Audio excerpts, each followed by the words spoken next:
Avant de commencer, je tiens à remercier les organisateurs de cette conférence. Le travail que je soumis à la discussion s'intitule Thermodynamique du trou noir en gravité de Rimbaud. Récemment, un grand intérêt a été consacré pour étudier les effets de la modification de la relation de dispersion sur la thermodynamique du trou noir. La plus simple version est donnée par la relation suivante. EP, l'énergie de Planck, F sont deux fonctions. La relativité doublement restreinte est une théorie modifiée de la relativité restreinte dans laquelle il existe non seulement une vitesse maximale, mais aussi une échelle d'énergie maximale.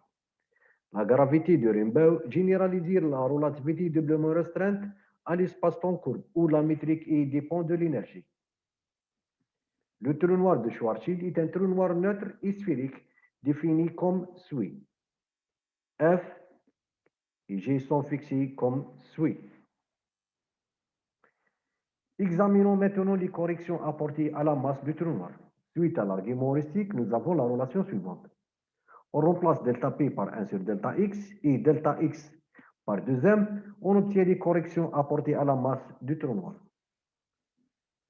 L'expression de la masse contient une correction supplémentaire qui dépend du paramètre de déformation. Comme la masse d'un trou noir est toujours réelle, donc la température du trou noir est inférieure à la température de Planck. Alors, un trou noir d'une température supérieure à la température de Planck n'existe pas. Passons maintenant au calcul de capacité. La capacité est donnée par la relation suivante. La première remarque d'expression de la capacité contient une correction supplémentaire qui dépend des paramètres de déformation. La deuxième remarque, la capacité est nulle si la température du trou noir est égale à 1 demi la température de Planck. Concernant l'entropie, on utilise la première loi de la thermodynamique du trou noir. Nous avons alors l'expression suivante.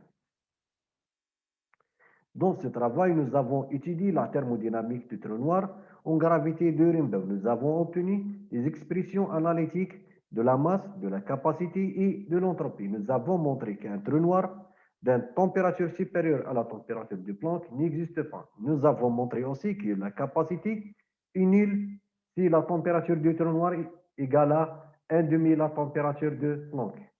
Merci.